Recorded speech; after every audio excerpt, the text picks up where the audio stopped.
lagi dengan saya Aditya Nugraha.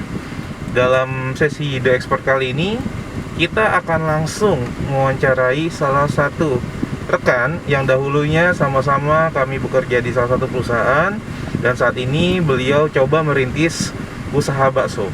Bagaimana strateginya sebagai pengusaha bakso di tengah pandemik? Ikuti terus video berikut.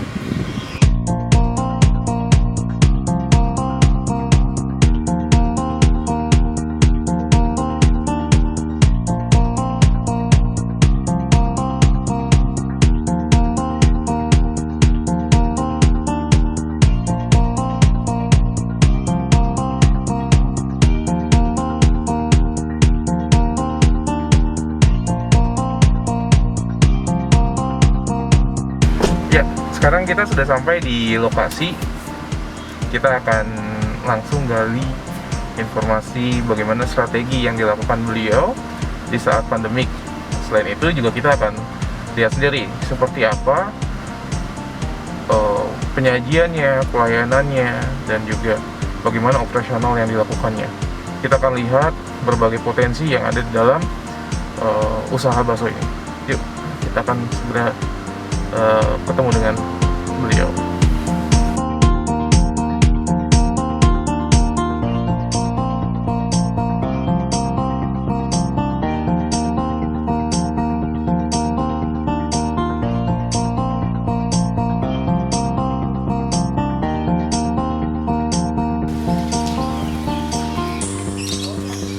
Kita sekarang sudah sampai di Bakso Sobar, bakso yang dimiliki oleh salah satu sahabat saya. Dalam kunjungan kali ini, The Expert, kita akan langsung diskusi dengan beliau sebagai pengusaha bakso dan bagaimana strategi beliau di saat masa pandemi. Yuk kita langsung menuju ke warungnya.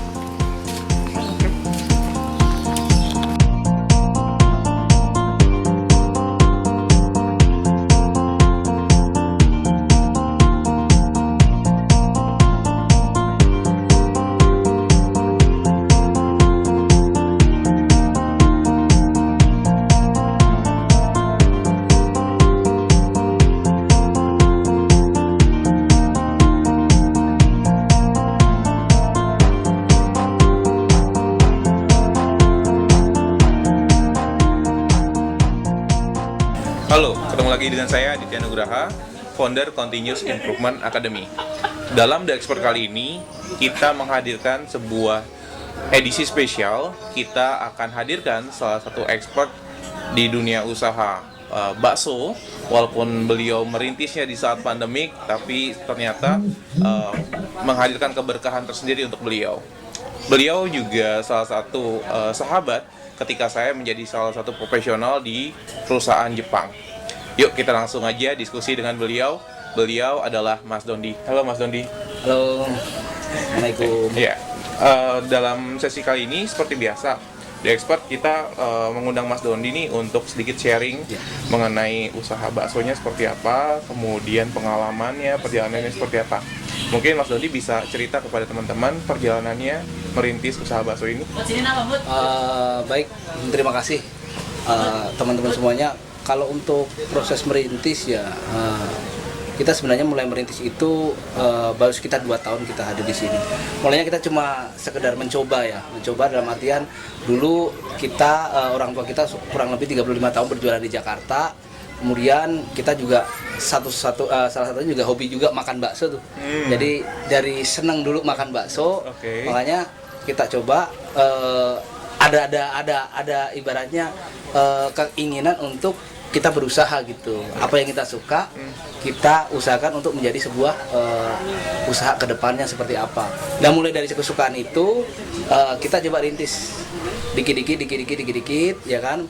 Mulai dari berjualan frozen, kemudian dikit-dikit kemarin itu kita bikin gerobak kecil-kecilan di depan ya kan. Alhamdulillah antusias meskipun tidak banyak, tapi antusias dari masyarakat itu ternyata kalau penggemar bakso itu nggak ada matinya gitu. Terus masih kepengen gitu ternyata itu kalau seorang penggemar bakso. Mungkin salah satu motivasi untuk berusaha di bidang kuliner itu ya salah satunya peluang itu ada ketika saya yakin bahwa ini patut untuk diperjuangkan gitu. Salah satunya seperti itu sih mungkin, Pak. Menarik ya. Ya, jadi mungkin rekan-rekan bisa mendapatkan insight-nya ya. Beliau memperjuangkan sebuah peluang dan beliau yakin bahwa peluang tersebut ada, dan yang menariknya adalah kalau kita di masa pandemik adalah mulai dari offline menjadi frozen, ternyata beliau berbeda. Beliau memulainya dari frozen, ini saya bisa lihat kan, ini untuk frozen ya. Dari frozen, beliau rubah menjadi sebuah kedai bakso. Dari sebuah kedai bakso terus berkembang dan terus berkembang. Dan kurang lebih 2 tahun sebelum pandemik beliau buka, dan di saat pandemik karena beliau sudah siap dengan frozennya, beliau bertahan. Tapi kita coba tanya lagi ya, bagaimana sih strateginya yang beliau lakukan untuk bisa bertahan di masa pandemik? Apa nih Pak strateginya dalam mengatasi tantangan di masa pandemik? Tentu saja pandemi itu emang membawa hal yang begitu ini buat kita urgent juga ya, buat jenis usaha terutama bidang kuliner juga ya. Kita lihat sendiri itu kawan-kawan kita mungkin yang di pinggir-pinggir, yang kaki lima ya kan, dengan ada pengetatan ini susah sekali untuk melakukan penganan. Kalau strategi di Sobar sendiri, salah satunya kita melakukan direct delivery ke pelanggan-pelanggan kita ya kan. Kemudian ya strategi untuk marketingnya kita coba masih sementara kita iklan di Facebook dan media-media online yang lain ya. Marketplace gitu ya. Sama mungkin apa itu yang ada di sini itu untuk penghargaan kami kepada pelanggan ya kan yang sudah datang ke sini, mereka repeat order juga. Di Jumat kita adakan Jumat Barokah untuk ya potongan sekitar 10% untuk pelanggan kami, agar ya ini bentuk penghargaan kami buat mereka juga. Okay. Salah 3 ya tadi, salah 3 itu. Salah 3. Jadi menarik ya, ada salah 3 strategi yang beliau lakukan. Jadi yang pertama, beliau melakukan direct delivery. Jadi beliau melakukan dimulai dari lingkaran terdekat. Itu yang beliau lakukan, dari kontak WA dan lain-lainnya. Yang kedua, beliau masukkan di marketplace, baik di Facebook, kemudian WA status dan lain-lainnya. Dan yang ketiga yang menarik lagi adalah berbagi di hari Jumat, yaitu Jumat Barokah. Jadi untuk bisa mengikat pelanggannya, beliau membuat sebuah program yaitu Jumat Barokah. Jadi setiap hari Jumat ada potongan kurang lebih 10%. Jadi menarik ya tiga hal itu. Ada lagi strateginya selain 3 tersebut? Sementara yang kita lakukan itu, tapi sekarang kita coba memperluas jangkauan untuk delivery. Biasanya kan kita delivery itu cuma lingkungan perumahan saja ya. Tetapi dengan menerapkan minimum order ya kan, kita bisa jangkauannya nanti lebih luas. Ya, jadi nanti secara jangkauan lebih luas sehingga kawan-kawan pun yang ada di luar wilayah, sekarang kita masih buka di perumahan Ciantra ya. Di luar dari wilayah Ciantra pun kita bisa direct delivery juga keluar gitu. Salah satunya seperti itu. Oke, good. Jadi bisa diperluas ternyata.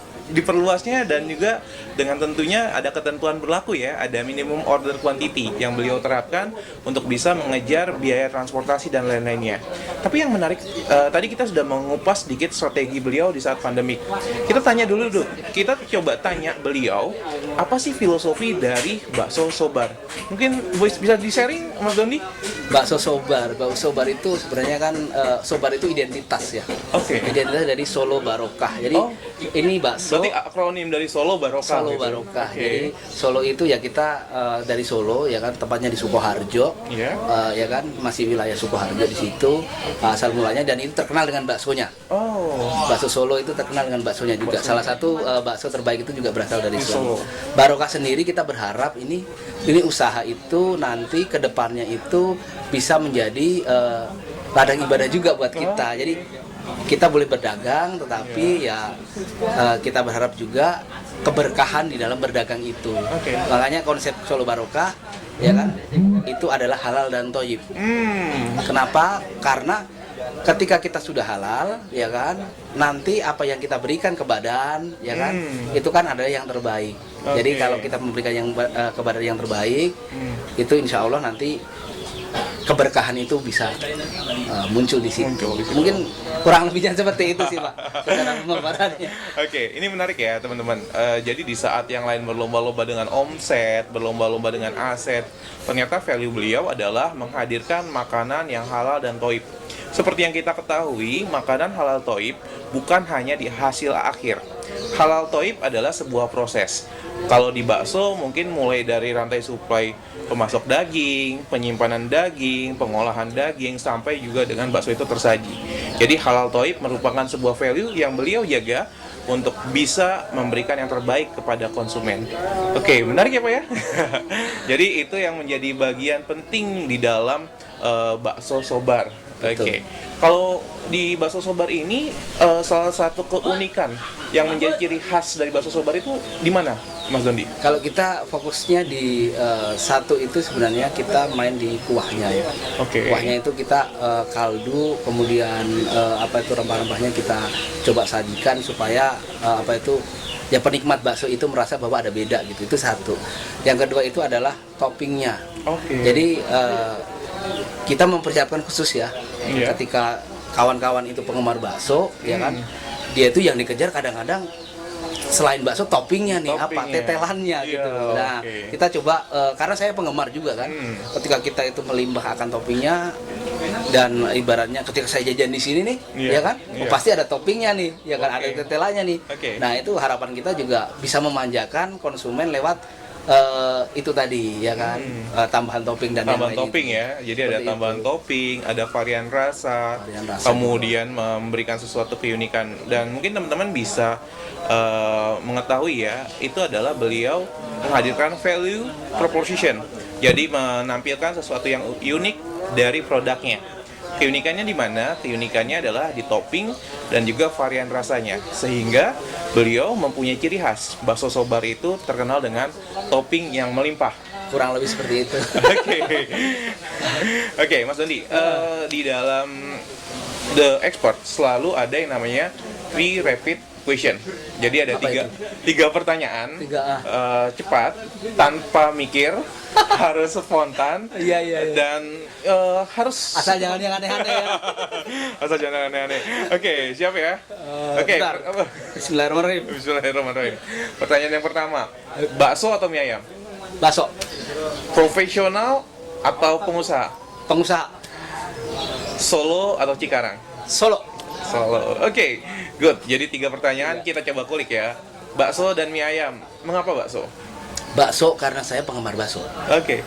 Tapi saya melihat di menu ada mie ayam. Mie ayam itu pasangannya. Oke. Jadi ketika teman-teman datang itu ya kan, mereka juga selain bakso penggemar mie ayam juga ternyata toh. Jadi kita ya memfasilitasi supaya ada mie ayam juga. Oke. Jadi selain tadi ada value proposition, ada keunikan yang beliau tampilkan, beliau juga tidak menghilangkan yang namanya voice of customer, suara pelanggan, di mana pelanggan menginginkan pendamping. Jadi kalau ada bakso ada mie ayam. Itu salah satu hal yang paling penting di dalam usaha. Oke, yang kedua, tadi memilih pengusaha ya. Oke, apa sih motivasinya menjadi seorang pengusaha? Pengusaha itu saya identitas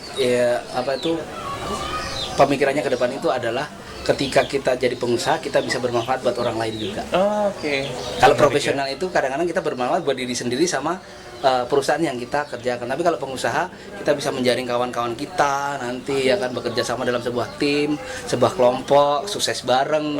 Pandangan saya sih ke arah depannya seperti itu. Jadi barokah, benar-benar barokah ya. Nah, value added dari kekompakan itu ya kan adalah kebarokahan nanti di Solo Barokah itu sendiri, di Sobar itu sendiri. Kedepannya seperti itu harapannya sih.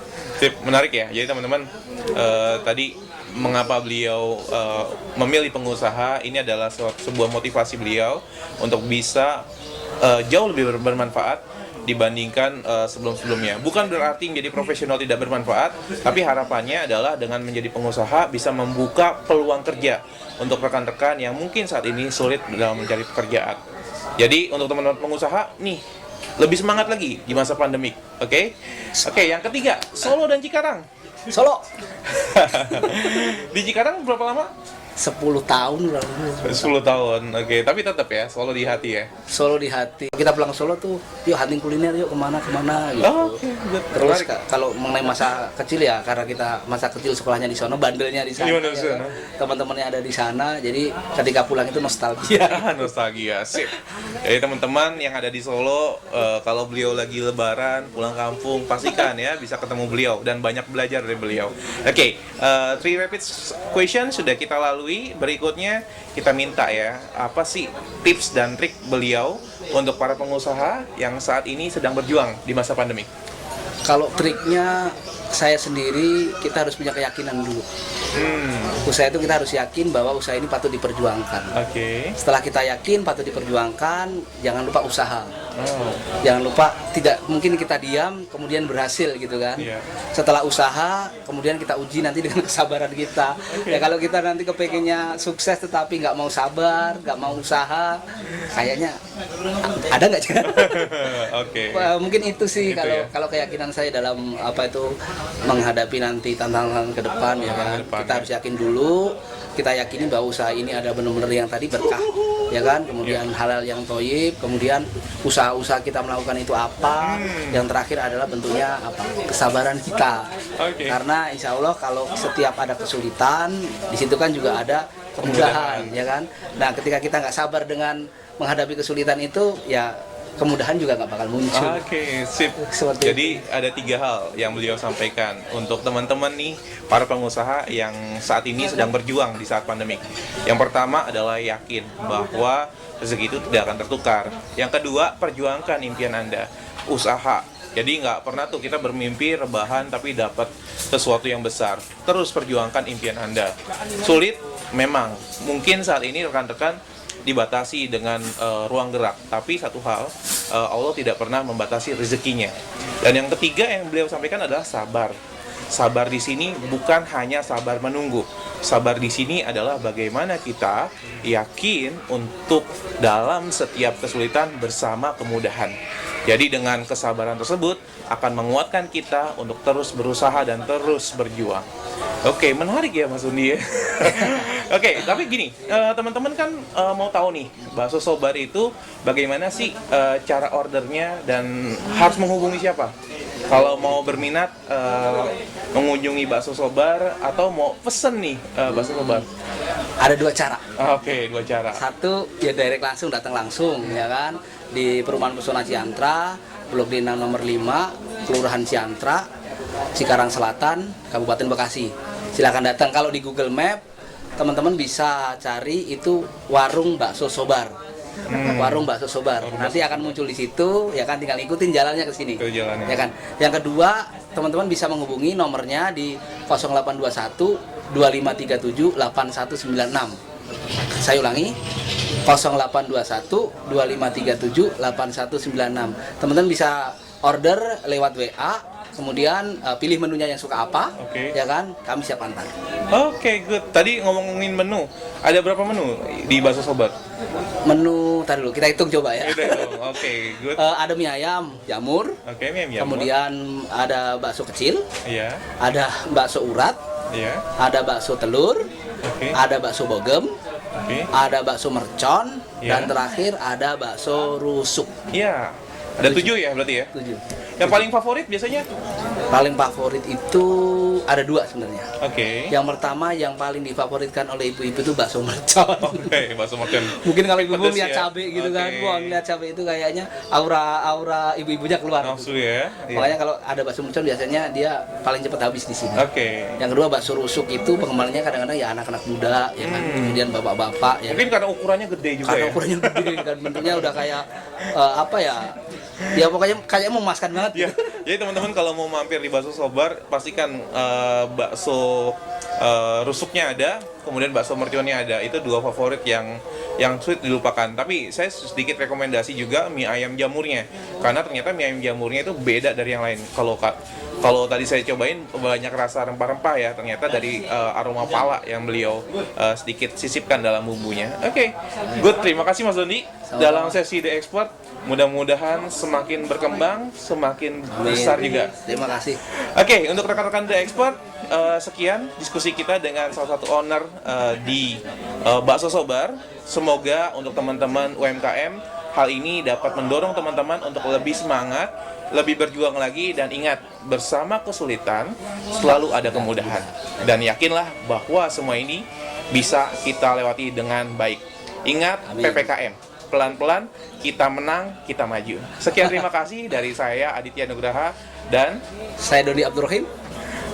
salam The Expert. Salam The Expert.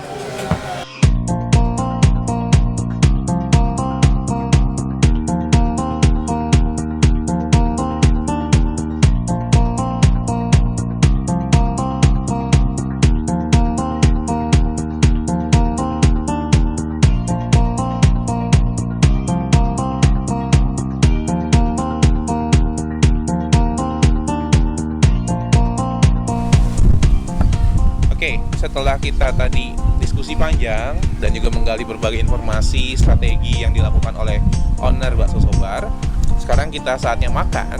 Dan tapi sebelum saya makan, saya juga ingin menyampaikan ini loh kemasan frozen dari Bakso Sobar. Jadi kalau kita lihat cukup aman, kemudian juga tidak usah khawatir rusak di jalan atau ada gangguan, karena semuanya sudah di packing dengan aman dan semuanya sudah dipastikan sampai tujuan dengan baik.